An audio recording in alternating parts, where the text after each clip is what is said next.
Hello guys, कैसे हो आप सभी। उमेश कॉमर्स क्लासेस में आपका स्वागत है। This is Umesh Patra. तो गाइस, मेरा आज का टॉपिक रहने वाला आपके साथ adjustment in the closed account. बहुत ही इंपॉर्टेंट टॉपिक है जो कि पार्टनरशिप बुक का जो चैप्टर नंबर फर्स्ट है जिसका नाम है अकाउंटिंग फॉर पार्टनरशिप फर्म। इसका बहुत ही इंपॉर्टेंट टॉपिक है adjustment in the closed account. Student के इस टॉपिक में बहुत ज़्यादा क्वेरी रहती है। मोस्टली स्टूडेंट्स इस टॉपिक को ना रट्टे की तरह डील कर लेते हैं। तो गाइस, इसका आपको कंसेप्ट समझना है। तो देखते हैं क्या रहता है इसका कंसेप्ट। इस टॉपिक को समझने के लिए आपको profit and loss appropriation account और पार्टनर्स कैपिटल अकाउंट दोनों के फॉर्मेट आपको याद होने चाहिए। तो थोड़ा सा एक डिस्कशन कर लेते हैं इन दोनों के बारे में। तो गाइस, जैसे कि मैंने आपको बताया, profit and loss appropriation account firms बनाती है। फर्म्स के पॉइंट ऑफ व्यू से बनाया जाता है। फर्म्स के जो भी एक्सपेंसेस होते हैं, लॉसेज होते हैं, वो इस अकाउंट के डेबिट साइड में जाते हैं जो कि शो किए गए हैं। जो कि उसकी इनकम होती है, गेन्स होते हैं, वो क्रेडिट साइड में शो किए जाते हैं जो कि शो किए गए। ये कौन मेंटेन कर रहा है? फर्म। फर्म अपने प्रॉफिट में से पार्टनर्स को सैलरी दे रही है, कमीशन पे कर रही है, इंटरेस्ट ऑन कैपिटल पे कर रही है, बोनस पे कर रही है और उससे इंटरेस्ट ऑन ड्रॉइंग चार्ज कर रही है। फिर क्रेडिट साइड का टोटल किया जाता है। इसको एग्जैक्ट इसके सामने वाली लाइन में मेंशन किया जाता है। इसमें से ऑल एक्सपेंसेस को रिड्यूस करके जो बैलेंस आता है उसको हम क्या बोलते हैं? Divisible profit. इस अप्रोप्रिएशन को ही बोला जाता है profit and loss distribution account. Distribution क्यों बोला गया इसे?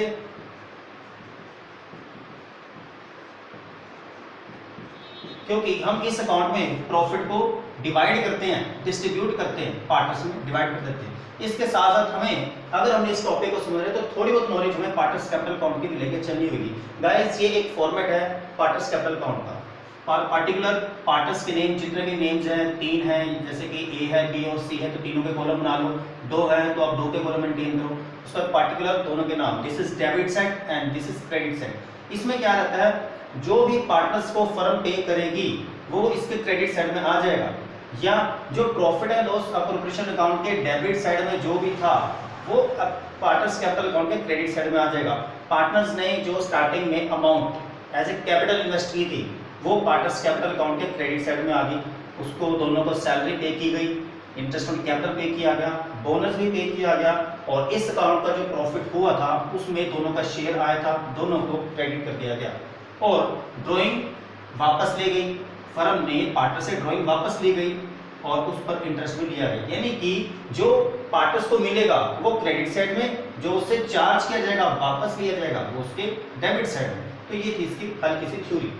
तो गाइस, इस टॉपिक को समझने के लिए मैंने एक एग्जांपल बनाया हुआ है, इसको समझते हैं जरा।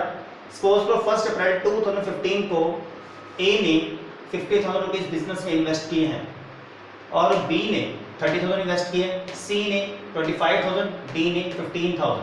At the ending of the current year accounts maintain किए जाएंगे। कौन बनाएगा? फर्म। आपकी पार्टनरशिप फर्म अकाउंट्स को मेंटेन करेगी। कौन से accounts? Profit and loss appropriation account and partners capital account maintain किए। उसके बाद फर्म से कुछ गलतियां होगी, कुछ मिस्टेक्स हो गई या कुछ एंट्री करना बिजनेस भूल गया आपका, जिसकी वजह से प्रॉब्लम क्रिएट होगी। और वो मिस्टेक्स क्या हुई? इंटरेस्ट मिलना था पार्टनर्स को, जो उन्होंने अमाउंट बिजनेस में स्टार्टिंग इन्वेस्ट की थी इस पर उन्हें 10% पर एनम की रेट से इंटरेस्ट मिलना था, जो कि बिजनेस उन्हें देना भूल गया, was not provided। ये होगी एक मिस्टेक। और ये मिस्टेक कब हुई? डिस्ट्रीब्यूशन से पहले। तो डिस्ट्रीब्यूशन के लिए अकाउंट कौन सा बनता है गाइस? ये वाला। यानी कि इस अकाउंट में थोड़ी सी बिजनेस ने मिस्टेक कर ही दी कि पार्टनर्स को इंटरेस्ट ऑन कैपिटल नहीं दिया। अब यहां नहीं दिया तो हटा दो इसे, दिया ही नहीं, जिसकी वजह से इस अमाउंट से, जितना भी ये अमाउंट था, इस अमाउंट से प्रॉफिट हमारा इंक्रीज हो गया।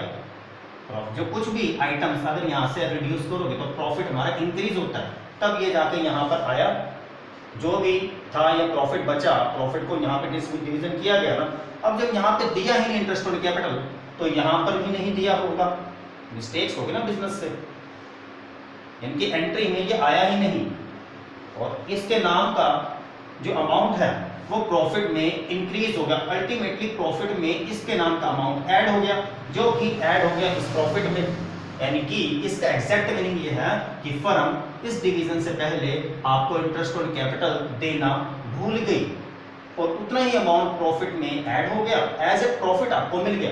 तो गाइस हमने इस टॉपिक में क्या करना है, अमाउंट तो आपको मिला है बट पॉइंट इज दैट किसी को कम मिला, किसी को ज्यादा मिला। इन चारों में से एक पार्टनर बोलता है कि हमें तो इंटरेस्ट ऑन कैपिटल मिला ही नहीं। देखो यही लिखा है ना, मिस्टेक्स क्या है कि interest on capital 10% per annum की रेट से पार्टनर्स को नहीं मिला, यानी फर्म ने दिया ही नहीं तो उसके कैपिटल अकाउंट के क्रेडिट साइड में नहीं गया, एज ए प्रॉफिट गया है। यानी कि इस अगर मिस्टेक्स को बिजनेस ने ठीक करना तो एज ए प्रॉफिट आपसे उतनी ही अमाउंट वापस लेगा और as a interest on capital देगा। तो आइए गाइस इस क्वेश्चन में जो भी मिस्टेक्स है उसका पता लगाते हैं और उसे रेक्टिफाई करते हैं। तो आइए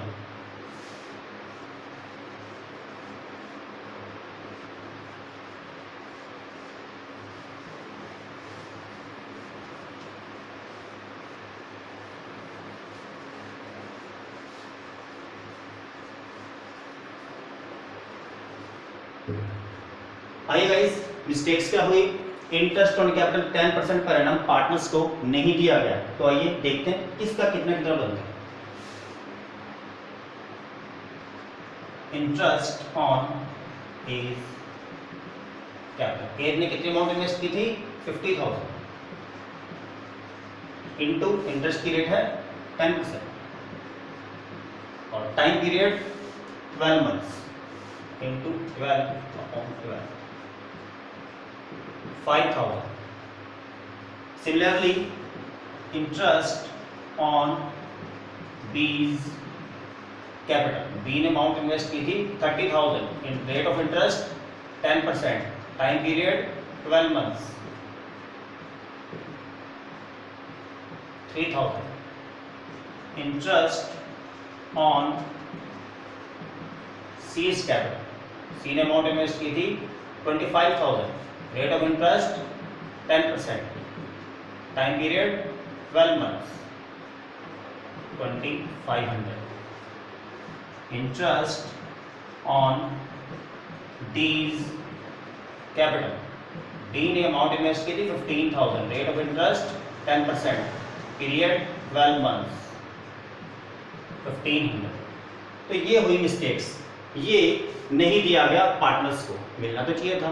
गाइस इस क्वेश्चन में क्या समझाया गया है कि इतना अमाउंट इस तरीके से पार्टनर्स की कैपिटल के क्रेडिट साइड में नहीं दिया गया, तो फिर हुआ क्या देखते हैं। इसके लिए हमने क्या बनाना है, टेबल शोइंग एडजस्टमेंट। इस मिस्टेक्स को कैसे ठीक करेंगे, एक आपको टेबल बनानी पड़ेगी, जिस टेबल का नाम, उस टेबल का नाम क्या होगा, टेबल शोइंग एडजस्टमेंट।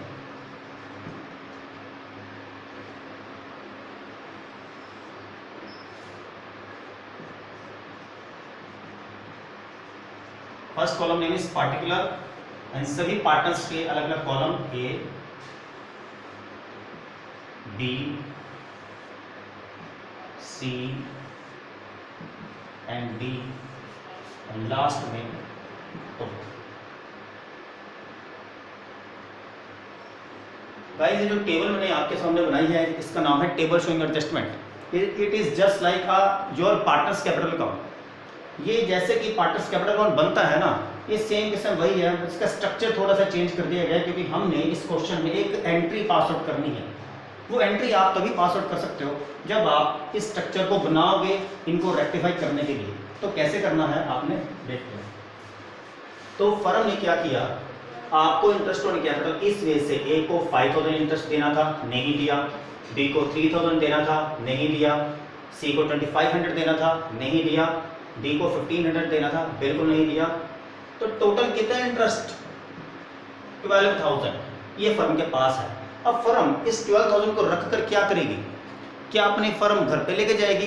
फर्म का कोई फिजिकल एग्जिस्टेंस नहीं होता। फर्म के पास जो भी लास्ट में बैलेंस बचता है उसको पार्टनर्स में ही डिस्ट्रीब्यूट कर दिया जाता है in their profit sharing ratio में। ठीक है, अब इस क्वेश्चन में प्रॉफिट शेयरिंग रेशियो तो मेंशन नहीं है, तब यह रूल चलेंगे Indian partnership act 1932। Indian partnership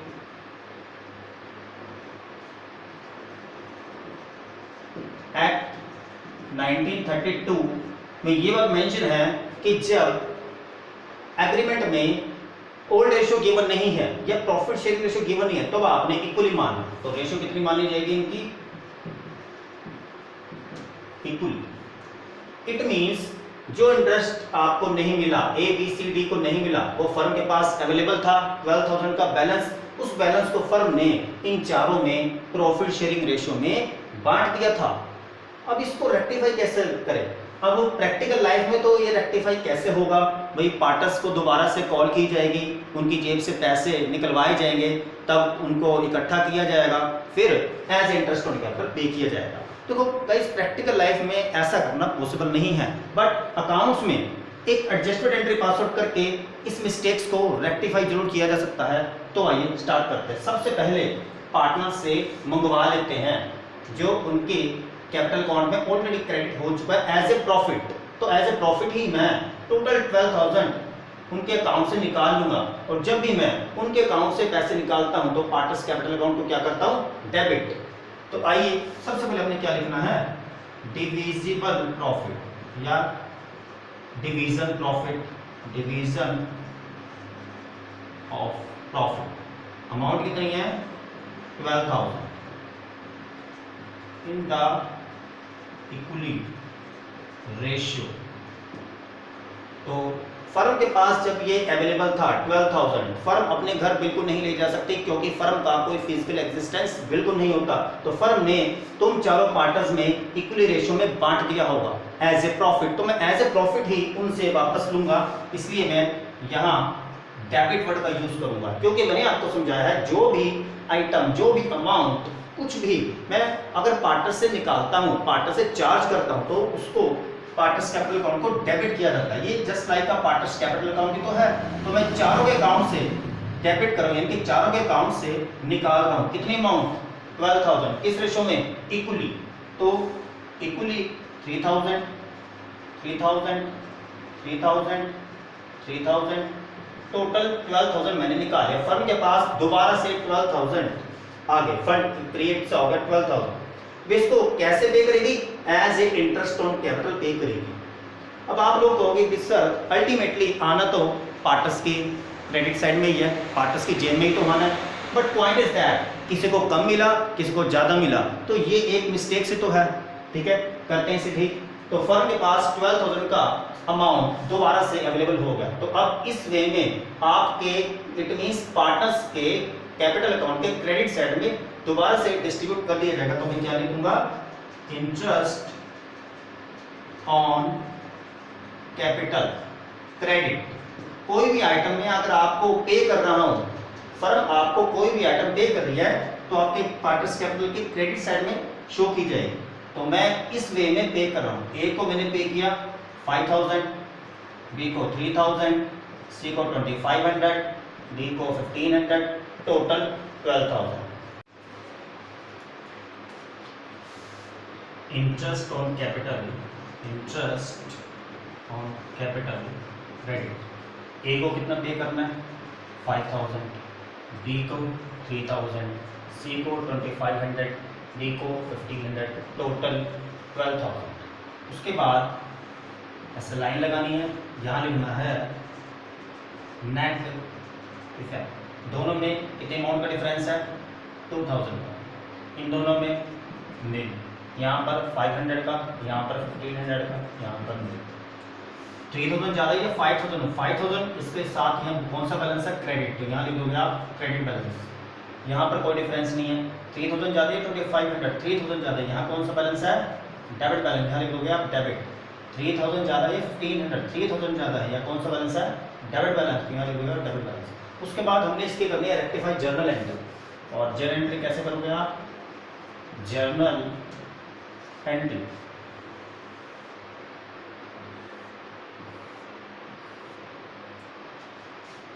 debit balance किसका बच रहा है? सीओडी का। तो सीओडी को कर दो आप डेबिट। लिखोगे कैसे आप? सीज कैपिटल अकाउंट डेबिट, डीज कैपिटल अकाउंट डेबिट। और क्रेडिट बैलेंस किसका बच रहा है? ए का। क्रेडिट बैलेंस ए का बच रहा है, तो ए को कर दो आप credit to A capital account. C में 500 डेबिट और डी में 1500 debit and after that last A का क्रेडिट बैलेंस है, तो क्रेडिट में कितने अमाउंट डालोगे 2000। तो गाइज ये मेरा क्वेश्चन खत्म होता है।